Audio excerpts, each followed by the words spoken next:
অন্তর্বর্তী সরকার নিরপেক্ষভাবে দায়িত্ব পালন করতে না পারলে নির্বাচনের সময় নিরপেক্ষ সরকার প্রয়োজন হতে পারে বলে মন্তব্য করেছেন বিএনপি মহাসচিব মির্জা ফখরুল ইসলাম আলমগীর।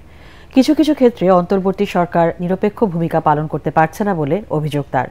জাতীয় প্রেস ক্লাবে এক আলোচনা সভায় ন্যূনতম সংস্কার করে নির্বাচন দিয়ে জনপ্রত্যাশা পূরণের কথা বলেন বিএনপি মহাসচিব।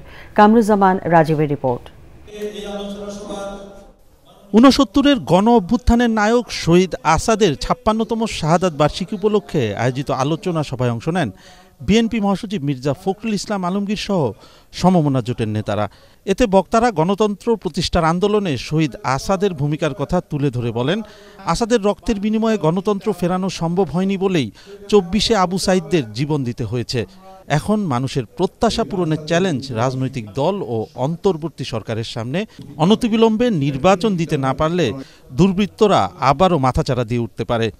জনগণের গণতন্ত্র প্রতিষ্ঠার জন্য, স্বাধীনতার জন্য আসাদ লড়াই করছেন, কিন্তু আসাদের স্বাধীনতার চেতনায় মানুষের মুক্তি ছিল, সেই মানুষের মুক্তি আসেনি।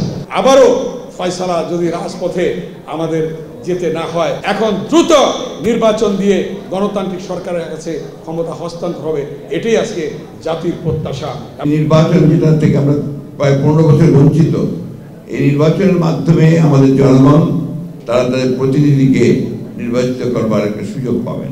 এখন এখানে জোর করে যদি সেই বিষয়টাকে আপনার একটু বিতর্কিত করে ফেলা হয়, তাহলে জনগণ আবার তাদের সেই অধিকার থেকে বঞ্চিত হবে। বসুন্ধরা ডায়াপেন্ট এখন আরো উন্নত। এই হট এয়ার থ্রো টপশিট দ্রুত শোষণ করে সোনামণিকে দেয় কোমল অনুভূতি। মির্জা ফখরুল অভিযোগ করেন, অনেক ক্ষেত্রেই অন্তর্বর্তী সরকার নিরপেক্ষ ভূমিকা রাখতে পারছে না। নিরপেক্ষতা বজায় রেখে দেশকে সংকট থেকে মুক্ত করতে অন্তর্বর্তী সরকারের প্রতি আহ্বান জানান বিএনপি মহাসচিব। অন্তর্বর্তীকালীন সরকার যদি নিরপেক্ষ না থাকে, তাহলে একটা নিরপেক্ষ সরকার দরকার হবে নির্বাচনের সময়। আমি কথাটা বলেছি, কারণ আছে। কারণ আমরা দেখছি যে বেশ কিছু বিষয়ে অন্তর্বর্তীকালীন সরকার নিরপেক্ষতা পালন করতে পারছেন না। আমি তাই অনুরোধ করব, আমি প্রত্যাশা করব যে আমরা আশা করি যে অন্তর্বর্তীকালীন সরকার তারা সেই নিরপেক্ষতা পালন করবেন এবং দেশে যে সংকট আছে সেই সংকট থেকে দেশকে মুক্ত করবার জন্য তারা কাজ করবেন।